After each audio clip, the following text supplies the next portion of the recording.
Hello, I'm Edward Scarlett from Alive and Well Acupuncture. I thought I would do a small talk today on the idea of channels or meridians in acupuncture and Chinese medicine. So I want to start with a quick quote that is in every culture and in every medical tradition before ours. Healing was accomplished by moving energy. And this was said by St. Gorgia, which is a Nobel Prize winner and a biochemist.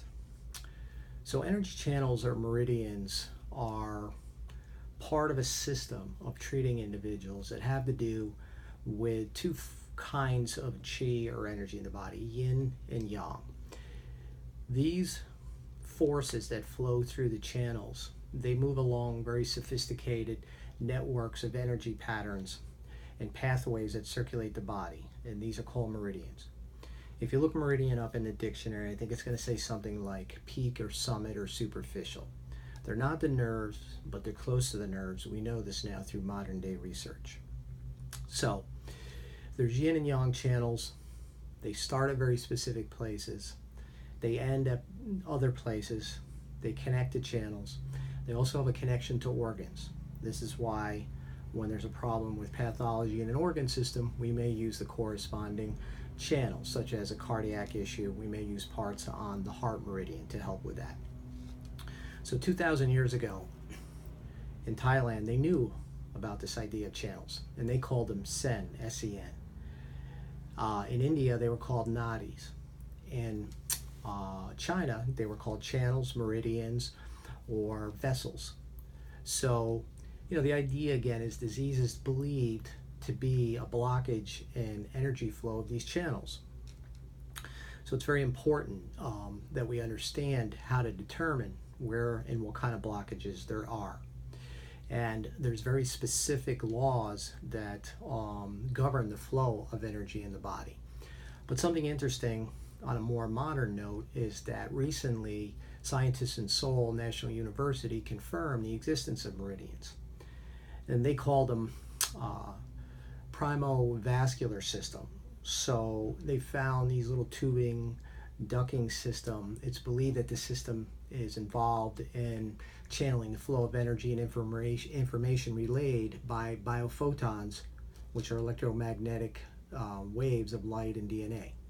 Very interesting.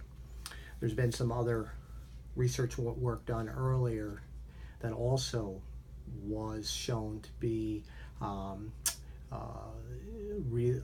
revealing the same information. So they injected dye into these points, showing that the meridian lines are in fact a concrete duct system through which liquid flows, and this liquid also helps form stem cells.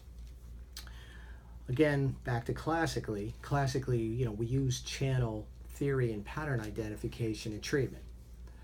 So there's common uses for how we use channels for treatment and diagnostics. One is if the channel is in proximity to a problem. Let's say somebody has a sprain or strain or a contusion. We may use points localized near that channel or on that channel to help with that kind of condition. Also, we take the symptoms of what a person is relaying to us, and let's say there's headaches and sinus trouble and teeth issues, and the specific channels that are in that area. That helps us determine what points to use based on the location of the symptoms the person's having and its relevance to the channel. Or I may take and palpate a channel and look for, rigidity, painfulness, whether it's hypotonic. That'll tell me something potentially not only about the channel, but maybe the physiology of the individual underneath. So ultimately, we need to balance the flow and nourish the body, and we stimulate the points along these channels to adjust the ebb and flow of qi and blood, and which helps maintain balance and health in the body. We live in very stressful times, but we got to remember that we live in nature and we are nature, and we're affected by many aspects of our environment. And we use these techniques such as acupuncture and others, to undo the resistance, the blockage, the deficiencies, the excess. And it's a very valuable way in today's modern days with the kinds of stresses that we have to bring up functionality in the body and help people have a healthy life so that they can accomplish the things that they want to. So I would say, consider using Chinese medicine and acupuncture as a way to treat the ailments that tend to compromise our well-being. It's extremely effective.